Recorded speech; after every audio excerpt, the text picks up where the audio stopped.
Easter and Mother's Day are right around the corner, and our customers are already looking for the perfect gifts, meals, and special offers.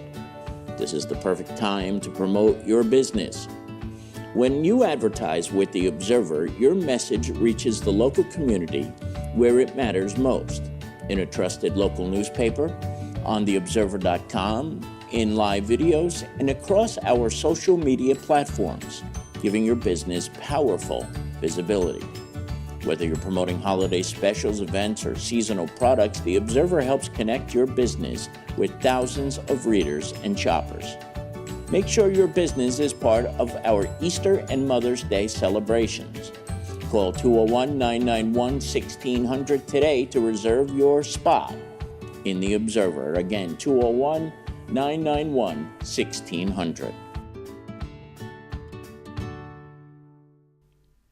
Hi again, everybody. Frozen right now. Now I guess we're okay. Good afternoon, everybody, just in case you didn't hear me. I want to thank you all for joining me today. This was one of those unexpected broadcasts because a lot of things have happened over the last couple of days. And I wanted to join you to tell you all about the things that are going on. Before I get to that, I want to say hello to the people who I see in the chat room right now. First, I see Carmen de Jesus. My dear friend is here with us. Larry Hanlon, another great friend, here with us as well. And anybody who is watching in the background, I want to thank you all as well. Three things that I want to get to today. The first thing happened this morning, and when I first heard about it, I went over to the UPS store, and when I went over to the UPS store, I saw an old friend, Sandra Alexander, who told me that there was something that had happened on Maple Street over by Bergen Avenue. And she said there were a lot of police officers there, and she wasn't 100% sure what happened. So I called Chief of Police Scott McPhee, who tells us that there was an incident where somebody called into 911 and claimed that there was somebody with a weapon of some kind. SWAT was on the scene. There was a lot of action in that vicinity, but fortunately, it was an unfounded call.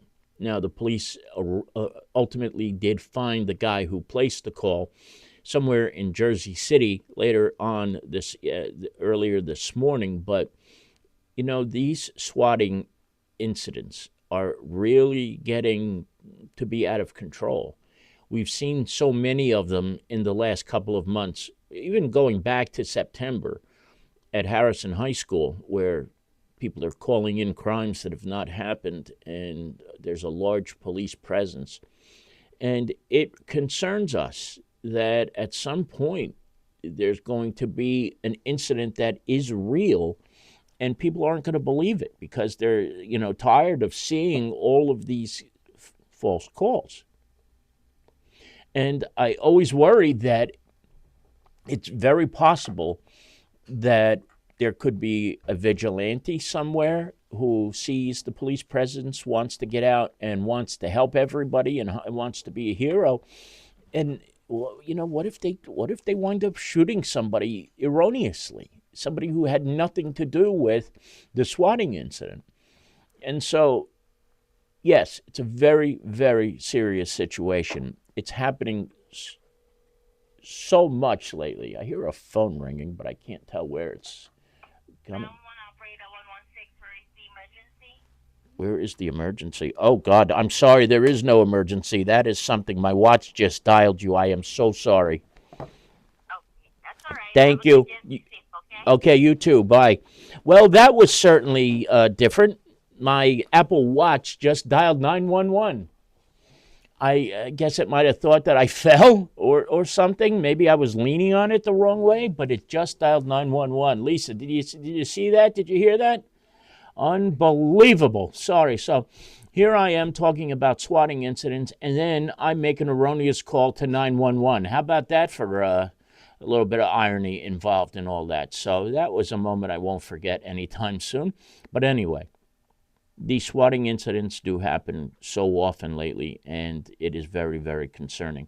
Fortunately, we have such great police departments that are very patient and they deal with whatever comes their way. But I worry about the time where something bad happens when it shouldn't. It really should.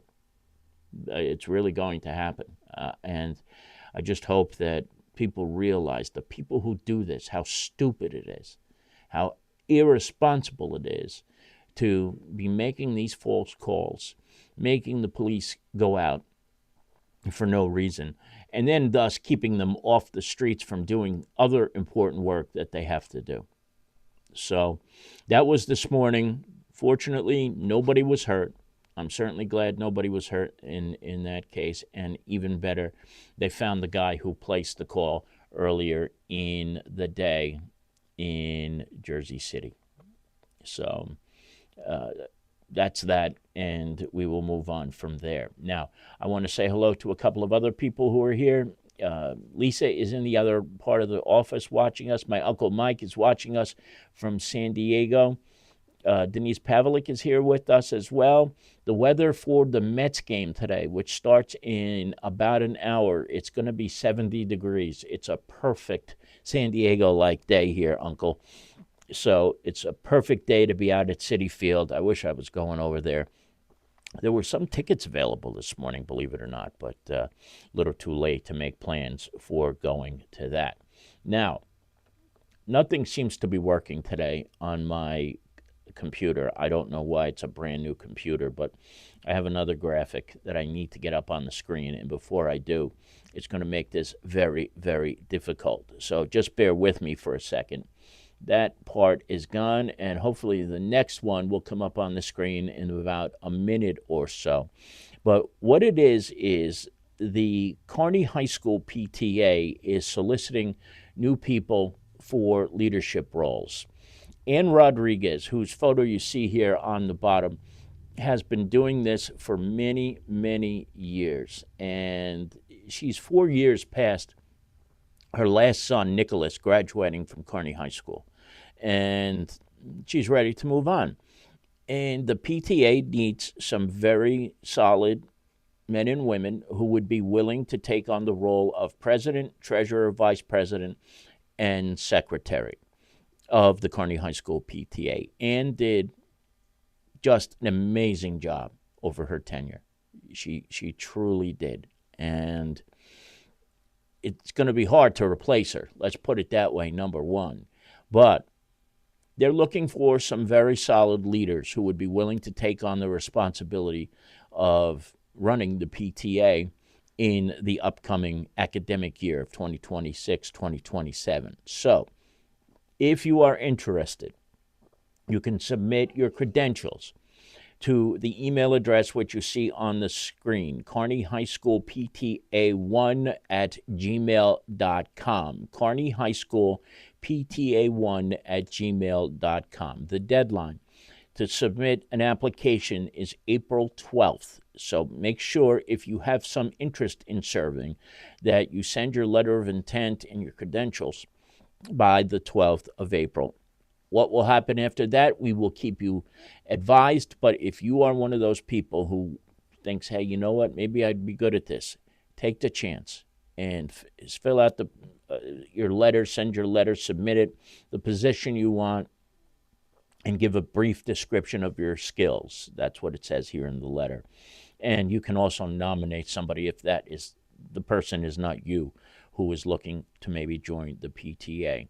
And I'm sure that Ann will coordinate this, over the coming weeks, and we should have an announcement coming up very, very soon about who the new PTA officers are. Now, this is something that came to me just about an hour ago. I knew that these were the candidates who were going to be running for Kearny Town Council as part of what they're calling Team Kearny.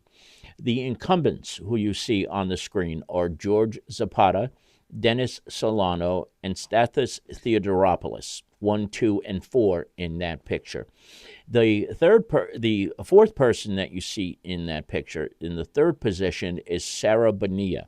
She will be running for 3rd Ward member of the Town Council. She is seeking the seat that is currently occupied right now by Councilwoman Eileen Eckel. Councilwoman Eckel has announced her intention not to seek the seat here in 2026. She is retiring after 20 plus years on the town council. And so Sarah Bonilla is the person who will be running for that seat. In addition to Ed Shea, there are two slates of candidates that are running on the Democratic side.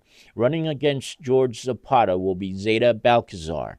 Running against Dennis Solano will be Julio Huancaya.